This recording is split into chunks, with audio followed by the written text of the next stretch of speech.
Thanks for joining us for This Week in Odyssey, where subscribers to Odyssey, the print MIS from Marketing Ideas for Printers, can discover what's new in Odyssey and learn about the best practices to use Odyssey to its fullest.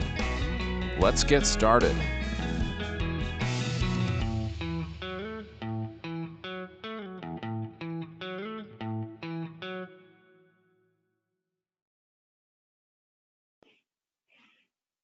Well, welcome to Marketing Ideas for Printers' 4th edition of This Week in Odyssey. As we may have said in the past, we'll be presenting these webinars every other Wednesday, which coincides with our Odyssey release notes. And speaking of release notes, we're going to show you again where to find those in Odyssey. And we don't mean to keep hammering on them, but we feel that they're that important so that you can stay up to date with updates in Odyssey. And that's where the first half of this webinar will be guided. So if you're in Odyssey, you can simply go up on the upper right and select the Help button, and you'll see there's a link for Odyssey release notes, and simply selecting that will open up a new tab. And in there, you'll be able to view what's been happening in Odyssey as far as features and bug fixes, and this goes back for quite some time. So feel free to browse that when you have a chance. Yeah, well, let's dig into a few of those now. Sorry, did I cut you off there, Trish? Nope, you're good, Dave. All right. Well, I was going to hop into a few of those or ask you to do that. And just as I was doing it, I was thinking it's going to be tough to top it. I know last week was, without question, one of our top 3 Odyssey webinars ever, without question. Granted, it was only one of the 3 that we've ever done, so we can have a hard time topping it. But now we've got a lot of fun rhythm going here now with these. So with that said, Trish, I think it would make a lot of sense for you for us to have you pick out a few of those more important bug fixes and just give us a quick whirlwind tour of those. Yep, for sure. One of them that I want to go over is what's called estimate right side panel not appearing. And basically what this means is for some folks, or it could be for everybody, when they were in here in the estimates and this status was set to ignore on stats, it appeared that when you wanted to send the estimate off to your customer, this right side panel was not showing up. So we fixed that now so that your status, if it's set to ignore on stats, you can still feel free to preview and send the estimate just as you normally would. The second bug fix is simply within the reports, we have what's called a credit card transaction report. And that, for whatever reason, was not correctly identifying any credit card transactions. So now if you go in here and create the report and you have those credit card transactions in Odyssey, you'll start to see those show up here in the report. And then another bug fix that I thought would be good to point out is, again, this is within the estimates. If you were creating a new estimate and you were adding a contact here in this location where you can add your contact, add the database, for whatever reason, if it didn't have a company associated with it, it seemed to be creating duplicate contacts, which obviously we don't want to have duplicate contacts that can cause confusion and so on down the road. So we've broken that loop. So now when you add a contact, it's not going to duplicate and add that person twice. So you can be assured that you shouldn't be seeing that second and third person on down the line. Yeah, so that's a little bit of overview of the bug fixes I want to talk about. Yeah, definitely very important stuff. And I know I've said it before, it's kind of an important thing to say it again too. That really, to me, is one of the very biggest benefits of having an MIS solution like this in the cloud. We certainly don't like having bugs to fix, but when you get to complex software like this, stuff like that is going to happen. And with it being in the cloud, boy, it allows us to get right on those and fix them and push them out the instant we need to. Sometimes they are not super critical where they can wait for a regular 2-week cycle of bug fixes and feature releases. But sometimes, if there are some super important ones, we are able to push them out really almost instantly. So that's it's a nice, important benefit of being in the cloud. So I like to hop up on that soapbox every so often and remind people of that. Excellent points. So let's move on to some more of the fun stuff, a little more fun than bug fixes. And I know there's a handful of new features that you wanted to talk about. And one of them is some marketing list tools in the marketing component, a manual marketing list tool. So why don't you walk us through that, Trish? Yep, for sure. So if you're ever in marketing and you want to create some lists, we'll show you what that looks like here, this manual marketing tools list. Basically, when you are in here creating a new campaign, instead of having to go to the contact list, or say you forgot to create a contact list and you went to this campaign section directly, you can simply do the drop down, and this is creating a new mailing list within the campaign. And I think I just switched around the two that I wanted to talk about. So, um, Well, and that's okay because I know that they're kind of so closely related. And when we did our kind of our whirlwind rehearsal, that was kind of in my mind. That's like, boy, those are very similar, but they're distinct, yet distinct and very important. So yeah, keep going with that thought. okay. So yeah, like I mentioned, if you happen to go right into the campaign first instead of your contact list, you can simply drop down here to create a new mailing list, and you can give your name or your contact list, the description, the name, and this is a new feature where you can choose and select um, specific individuals instead of clicking and selecting a predefined list that we have. So now we've given you the power to build your list based on the individual contacts that you have. So this is one location where those where that contact list can be created. Hey, I just noticed you've got Patsy Cline in that list. Excellent. Yeah, we got She's some a, interesting names in there. yeah, yeah. I think she's a North Dakota native, and one of the few that we can claim, if I remember right. There you But go. anyway, we'll get us back on a topic Oh here. yeah. So that's one place to look at it. Now, let's rewind that or compare that to the other new feature, which is uh, more related to the contact list. So walk us through that part, if you would. Certainly. This is still valid where you might want to create multiple contact lists and edit them after you've created them. But you have the ability when you create a new contact list in here, this is similar where you can pick and choose individual contacts that you have in your list instead of having to choose any predefined list. So you can certainly um, choose a predefined list that we have or build a custom list where it gives you the ability to add or remove individual contacts. So again, you can do this within the contact list, or if you're just simply, I need to quick make a campaign, I don't need to go into this contact list section, you could still make your custom list in the campaign section as well. So we have two different places where you can use this unique new feature that we've rolled out.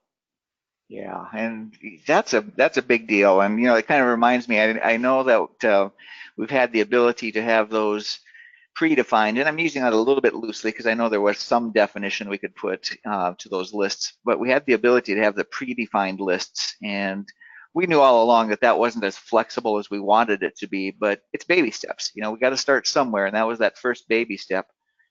This is a huge step right here, just the ability to have that more granular level of control over those contact lists. So I am super excited to see that one roll out. That's a big deal.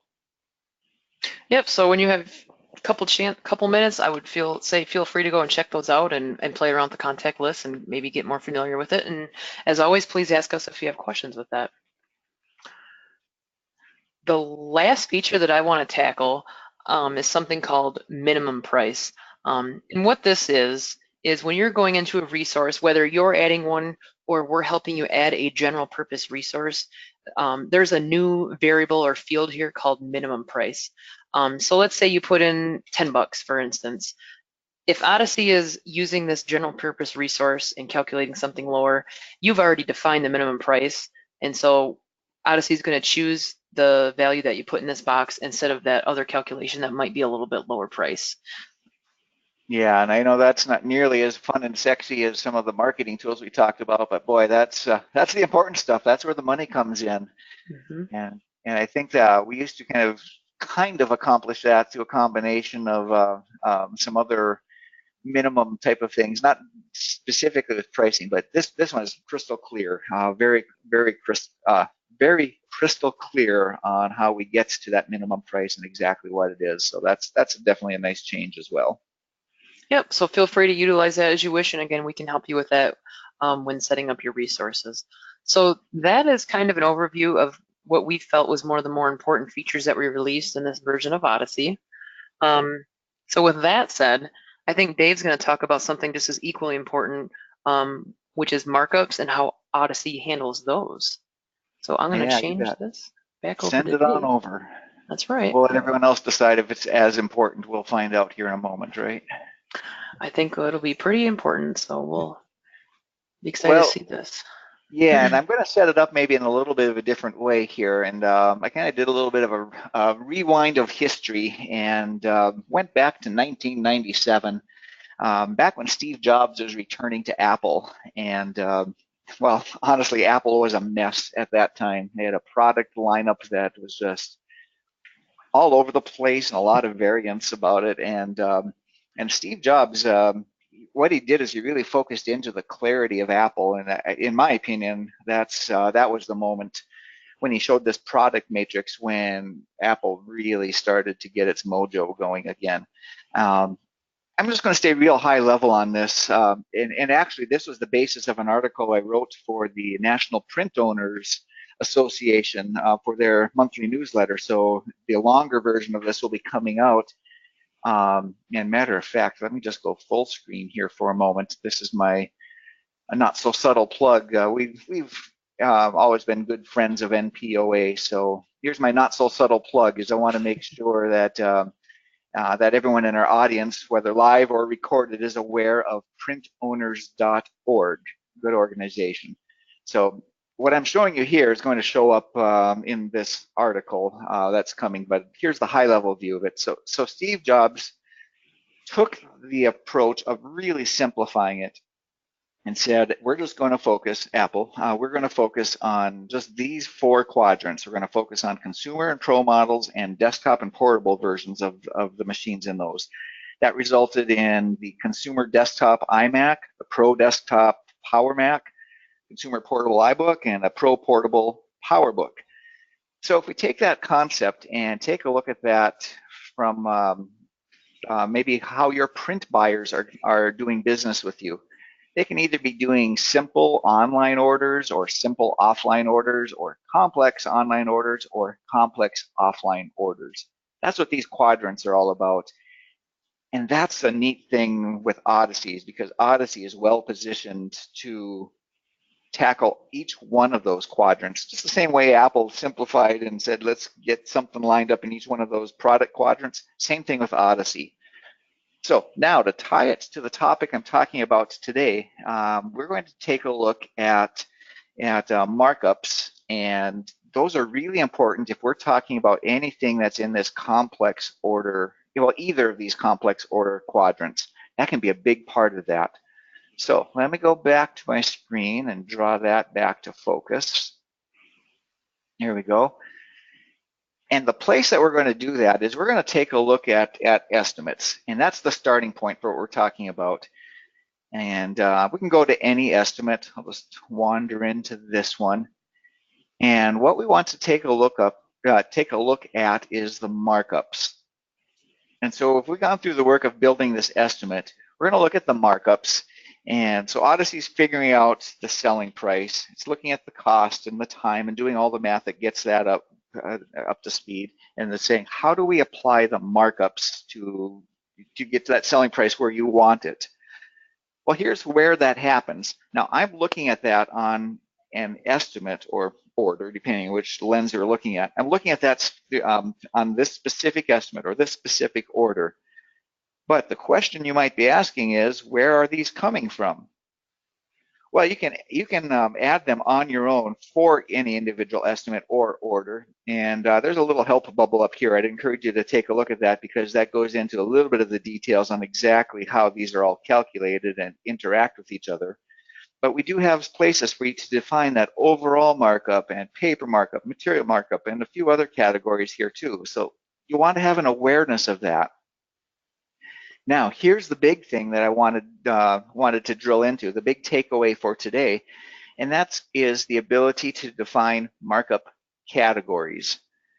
So if we think about the different groups of customers you have, just go into here. Now, I only have one markup category now, but you might have different markup categories and different strategies for different groups of customers. We're going to have that default one. Everyone is going to start there. No matter how they come into the system, unless you tell them to belong to a different markup category. So it's important to have that default category. You could also have other categories. You could have a nonprofit category, maybe give a little bit more of a discount there. Or maybe you have the, well, can I say it, the pain in the butt customer category where that markup goes a little bit higher to make it worth the effort of dealing with them. You can define those categories in whatever way makes sense to you. And here's what that looks like. So if we take a look, whoops, I did this before. I went into the wrong area. So if we take a look at this, here is our default category. And again, we can have other markup categories too. Let's just add one in here. And we can go ahead and say, oh, I don't know, we'll just say that we're giving them a good deal, paper markup 20%. We'll just to keep it simple, we'll just go 20 all the way across just to keep it kind of consistent with what I had earlier. Oops, that wasn't consistent at all. There we go. And we'll save our changes. And now we have a nonprofit category. Now, remember that I said that everyone, unless you specify otherwise, they're going to be a member of that default category. We can take a look at that. You know, that's, and if you look over hanging off to the side here, you can see our 35s lining up, and that's where that came from. So unless you specify otherwise, they're going to belong to this default category. And here's where you can specify otherwise, is we can take a look at that and move people in and out as we decide we need to. I'm not going to get into the weeds on that other than to show you that that's exactly where it is. I just want you to have that awareness, and if you need any help sorting that out, please let us know. Our team is obviously going to be here ready to help you through that. But that's the big takeaway I wanted to share with you today, is that you can have different markup categories for different people. You can have default markup categories, and that's probably the starting point, is that to get everyone into that default category. Then you can move them into the different categories as you wish. And then beyond that, on any given estimate or order, you can adjust that markup to fine tune it if you're in a competitive situation or really wants to maximize the value you're providing and represent that in the selling price that you're charging. That's where you can do that. So pretty big topic, pretty important topic, one that I wanted to get in front of your face today, and thanks for allowing me to do that. Yeah, thank you, Dave. That's, like you mentioned, a very important topic. One I'll mention that we won't get into is you can also, at this markup screen, apply discounts, but like I said, we won't get deep. But there's other things that can also be done in this location besides some markups. But what Dave went over is the majority of it, and very important. So thank you again, Dave, for going over the markups. With that said, we just want to thank you for joining us during this edition of This Week in Odyssey. And please remember to stick around because we have a quick survey and we do appreciate the feedback that you give us. So thank you. For those watching live, stick around for a 2-question survey. On behalf of the whole team at Marketing Ideas for Printers, thanks for joining us.